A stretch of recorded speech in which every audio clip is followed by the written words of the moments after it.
DC Comics, quoi qu'on en pense, un des univers de fiction les plus iconiques et importants. L'univers des bandes dessinées est au cœur de moult débats concernant la puissance de ses personnages et l'ampleur de sa cosmologie. Cependant, s'attarder sur la cosmologie des comics risque d'être un peu trop complexe et dur à suivre. Je vous propose à la place de parler de la cosmologie du multivers DC en live action. Car oui, en effet, DC a également un multivers de films et de séries, séparé du multivers des bandes dessinées. Et celui-ci a sa propre structure et ses propres échelles de puissance. Dans cette vidéo, nous distinguerons deux périodes de temps séparées par un événement appelé crise. Cet événement correspond au moment où l'Anti-Monitor a détruit le multivers entier. Le multivers a par la suite été reconstruit par Oliver Queen possédant les pouvoirs cosmiques du spectre. Commençons par les bases, les univers. L'ampleur de ce multivers fut notamment montrée dans le crossover télévisuel Crisis on Infinite Earth et le tristement célèbre film The Flash de 2023. Les films et séries compris dans ce multivers sont les suivants: la série Flash, la série Supergirl, Arrow, Legends of Tomorrow, Superman et Lois, Lucifer, les films du DC Extended Universe, Titans, Smallville, les films Superman avec Christopher Reeves, etc. Chaque univers dans ce multivers possède plusieurs timelines alternatives. La série Flash nous apprend que des milliards de timelines peuvent exister au sein d'un univers, chose qui est également montrée dans le film The Flash, où Batman explique qu'un seul changement dans l'univers crée une nouvelle timeline tout entière. Nouveau présent, nouveau passé et nouveau futur. Ces timelines sont essentiellement contenues dans la Force Véloce ou Speed Force, sous forme de structures appelées Chronoballs, chaque univers possédant sa Chronoball indépendante au sein de laquelle ces timelines sont stockées. Ainsi, chaque univers, chaque Chronoball est une structure 2B, c'est-à-dire multiverselle, car chacune contient plusieurs milliards de continuums espace-temps qui sont eux-mêmes des structures universelles plus de dimension 4. Mais combien a-t-on d'univers, ou de chronoballs si vous voulez? De nombreuses sources, que ce soit des citations dans les séries, dans des guidebooks, ou juste le nom du crossover, indiquent qu'il y a une infinité d'univers. Chaque univers étant appelé Earth, ou Terre, suivi d'un numéro. On sait donc par le titre du crossover Crisis on Infinite Earth que le multivers était infini avant la crise. Le film The Flash nous apprend qu'après la crise, et après sa reconstruction par le spectre, il était là encore infini. Donc le multivers est constitué d'une infinité de structures 2B, en faisant donc une structure 2A, autrement dit multiverselle plus. Nous savons également qu'il existe une cinquième dimension dans le multivers, celle où vivent les Imps et Mr. Mxyzptlk. Mixie et la cinquième dimension n'étaient visiblement pas impactés par la crise. Mixie semble percevoir le multivers comme une simple fiction de télé-réalité, ce qui supporterait l'idée que la cinquième dimension est bel et bien spatiale et transcende l'infinité de continuums espace-temps 4D. Attention, cependant, ça ne veut pas forcément dire que Mixie et les Imps seraient plus puissants que les personnages habitant dans le multivers ou que l'Anti-Monitor. En effet, même si la vague d'antimatière ayant détruit le multivers n'a pas atteint les plus hautes sphères d'existence, telles que la cinquième dimension ou la Speed Force, cela n'empêche pas l'Anti-Monitor d'attaquer Barry Allen alors que ce dernier voyage dans la Speed Force, ni de tenir tête au spectre qui a détruit la Speed Force. La cinquième dimension est donc dans le tiers bas 1C, soit l'eau complexe multiversal. Viennent ensuite les forces, dont la plus notable d'entre elles, la Speed Force. La Speed Force est décrite comme une autre couche de réalité dimensionnelle, et est confirmée comme étant une structure de dimension 10. Elle est aussi qualifiée de vide de taille infinie. La Speed Force est ainsi une structure qui scale infiniment dans le tiers O1C, soit High Complex Multiversal. Toutes les autres forces devraient être des structures similaires. Le dernier niveau d'existence à mentionner est le Bleed Space, mentionné dans The Flash et montré dans les comics de la saison 11 de Smallville, qui sont bel et bien canon au Arrowverse, comme confirmé par le showrunner.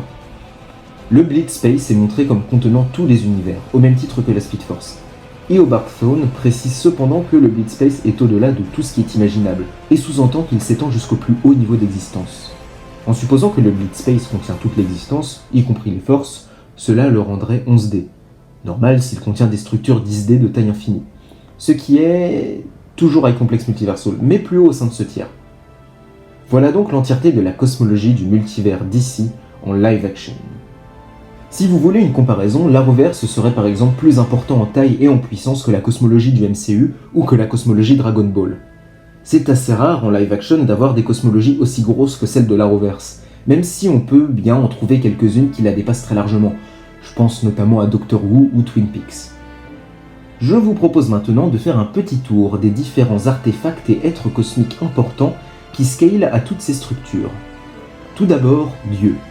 Dieu nous est présenté dans la série Lucifer et est dit comme étant le créateur de toute l'existence, et confirmé comme l'être le plus puissant du multivers.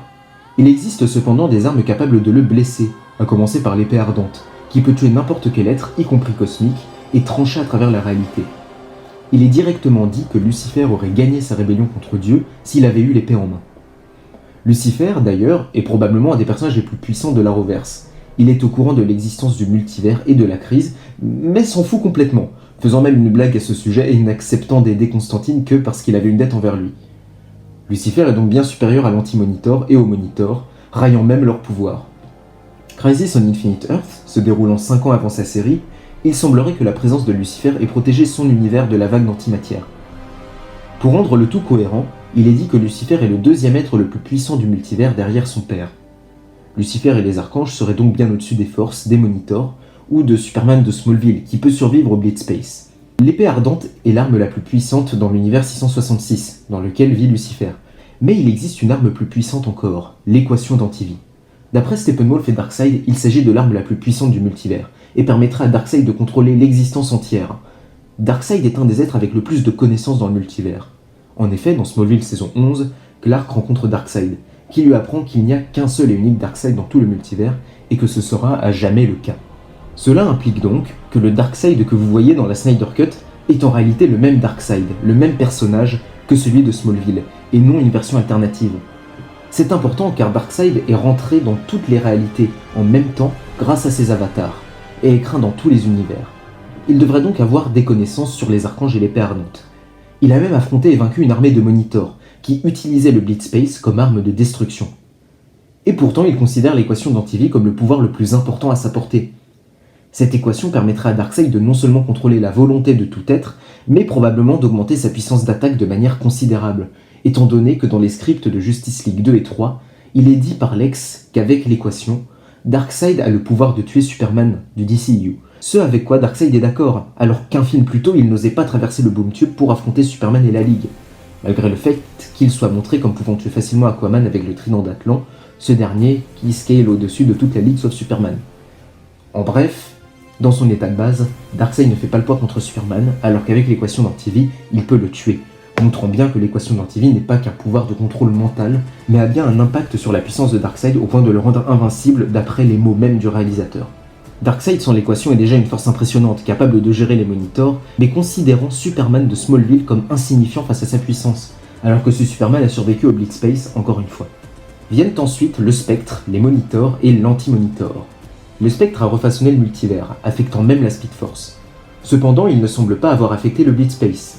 Les Monitors, quant à eux, sont une race surpuissante d'êtres cosmiques qui peuvent utiliser le Blitzspace comme une arme, bien qu'il faille préciser qu'eux-mêmes ne scalent pas au Blitzspace, et considèrent le fait d'y survivre comme impossible.